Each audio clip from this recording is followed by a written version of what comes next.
இந்த அஸ்தம் என்பது யாருடைய நட்சத்திரம் அப்படின்னா சந்திரனுடைய நட்சத்திரம்.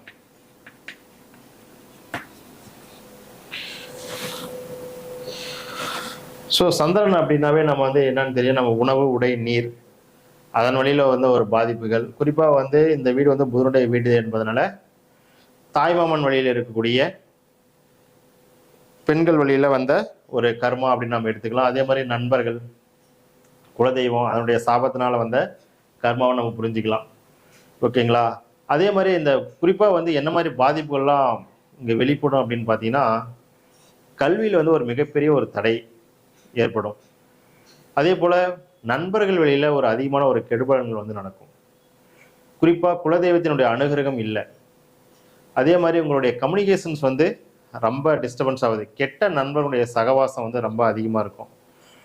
அதே போல் தன்னை சுற்றி இருக்கக்கூடிய பெண்கள் வழியில் அதிகமான ஒரு குழப்பமான ஒரு சூழலை வந்து சந்திக்கிறது. அவங்க வழியில் பெரிய ஒரு அசிங்க அவமானம் வந்து ஏற்படுவது. ஸோ இந்த மாதிரி பாதிப்புகள் எல்லாம் வந்து அவங்க ஏற்படணும் அப்படின்னு நம்ம வந்து புரிஞ்சுக்கலாம். அதே மாதிரி முக்கியமாக இவங்களுக்கு வந்து ஒரு நல்ல மனத்தெளிவு என்பது வந்து இருக்காதுங்க. ஒரு மைண்ட் வந்து ஒரு ஆசிலேஷன்லேயே இருந்துட்டு இருக்கும். நீங்கள் விவசாயம் பண்ணிட்டு இருக்கீங்க அப்படின்னா அதில் வந்து ஒரு நிறைவாக ஒரு ஃபுல்ஃபில் இல்லாமல் ஒரு சூழல் வந்து போயிட்டுருக்கோம். அதே மாதிரி வாட்டர் பிஸ்னஸ் பண்ணுறீங்க, கேட்ரிங் பிஸ்னஸ் பண்ணுறீங்க, ஹோட்டல், டீ பாரு, காஃபி பாரு, காய்கறி பிஸ்னஸ் பண்ணுறீங்க, கூல்ட்ரிங்க்ஸு, இந்த மாதிரி விஷயங்கள்லாம் நீங்கள் பண்ணிட்டு இருக்கீங்கன்னா அதில் ஒரு எதிர்பார்த்த அளவுக்கு வந்து ஒரு முன்னேற்றம் இல்லாமல் அதில் ஒரு குழப்பம், தடை, அதில் ஒரு நஷ்டத்துக்கு வித்துட்டு இருக்கிறது, இந்த மாதிரி விஷயங்கள்லாம் வந்து போயிட்டுருக்கோம். முக்கியமாக வந்து இன்னொரு முக்கியமான ஒரு விஷயம் என்னன்னா, காதலில் மிகப்பெரிய ஒரு ஏமாற்றம், பாதிப்பு வந்து அடைவது.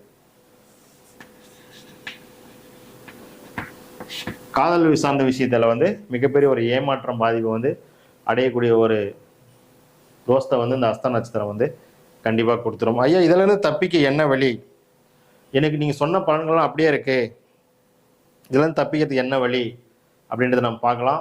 அதுக்கு முன்னாடி இந்த பாதிப்பு வந்து ரொம்ப கூடுதலாக யாருக்கு இருக்கும் அப்படின்னு பார்த்தீங்கன்னா, திதியின் அடிப்படையில் பஞ்சமி மற்றும் அஷ்டமி.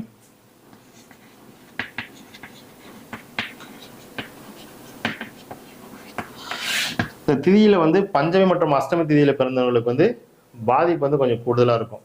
நாமயோகத்தின் அடிப்படையில் நம்ம பார்த்தோங்கன்னா விஸ்கம்பம், கண்டம், பரிகம்.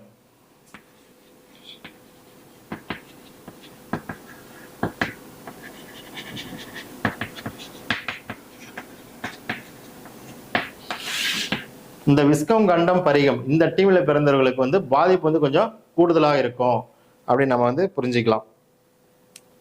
அதே மாதிரி கன்னி வீடு முடக்காக வருகிற நபர்களுக்கும் வந்து பாதிப்பு வந்து கொஞ்சம் கூடுதலாக இருக்கும். ஐயா, இதுல இருந்து தப்பிக்க என்ன வழி? நீங்க சொன்ன பலன்கள்லாம் எனக்கு அப்படியே இருக்குங்கய்யா, நானும் இது போன்ற பாதிப்புகளை அடைஞ்சிட்டு இருக்கேன் அப்படின்னா நம்ம என்ன பண்ணலாம், இது நிவர்த்தி அவருக்கு என்ன வழிங்கன்னு நீங்க கேட்கறது புரியுது. ஸோ இந்த பாதிப்புல இருந்து தப்பிப்பதற்கு நம்ம என்ன பண்ணலாம் அப்படின்னா, பெண் எருமைகளுக்கு வந்து தான தர்மம் ஏதாவது கொடுக்கலாம், உணவு தான தர்மம் வந்து செய்யலாம் பெண் எருமைக்கு.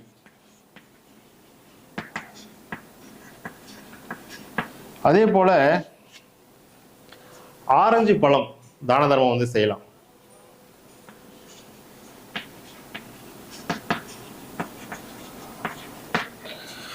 பெண் எருமை உணவு கொடுக்கலாம், ஆரஞ்சு பழம் தான தர்மம் செய்யலாம். இதை நீங்க பண்ணீங்கன்னாவே நம்ம வந்து அற்புதமான ரிசல்ட் வந்து கிடைக்கும். கோவில் பரிகாரமா நம்ம என்ன பண்ணலாம் அப்படின்னு பாத்தீங்கன்னா, நம்ம காஞ்சிபுரத்தில் இருக்கக்கூடிய வரதராஜ பெருமாள் இந்த ஆலயத்திற்கு சென்று வழிபாடு செய்யும் பொழுது நம்ம மேற்சொன்ன பாதிப்புகளில் இருந்து நம்மளை வந்து காத்துக்கொள்ள முடியும். இந்த தோஷத்துல இருந்து நம்மளால நிவர்த்தி ஆக முடியும். காஞ்சிபுரத்தில் இருக்கக்கூடிய வரதராஜ பெருமாள்.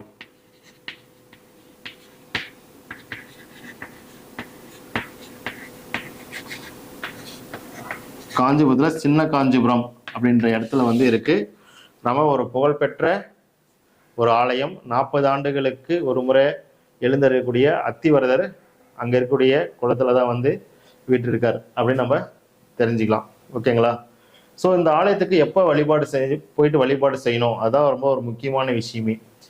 அதாவது கிழமையின் அடிப்படையில் புதன்கிழமையில் போகலாம். இன்னும் கொஞ்சம் எனக்கு அட்வான்ஸாக தெரியணும் அப்படின்னா புதன் ஓரை வந்து பயன்பாட்டில் இருக்கும்போது வந்து போகலாம்.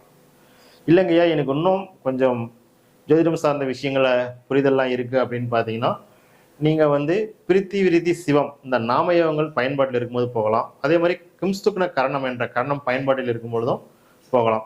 இத்தனை அமைப்புகள் இருக்கு. உங்களுக்கு எந்த நாளில் உங்களால் போக முடியுமோ அந்த நாளில் பார்த்து நீங்கள் போயிட்டு வரும் பொழுது மிக சிறந்த ஒரு அற்புதமான ரிசல்ட்டை வந்து உங்களால் நிச்சயமாக வந்து பெற முடியும். இந்த பாதிப்புகளிலிருந்து உங்களால் விலகி நீங்களும் வந்து ஒரு மதிப்பு மிகுந்த ஒரு நல்ல நிலையை வந்து அடைய முடியும். நம்ம இது வரைக்கும் 6 ராசிகளுக்குரிய கர்ம நட்சத்திரங்கள் பற்றிய தகவல்களை வந்து பார்த்தோம். அதனால என்ன பாதிப்புன்னு பார்த்தோம். அந்த பாதிப்பை நிவர்த்தி செய்வதற்கு என்ன வாழ்வியல் பரிகாரம்னு பார்த்தோம்.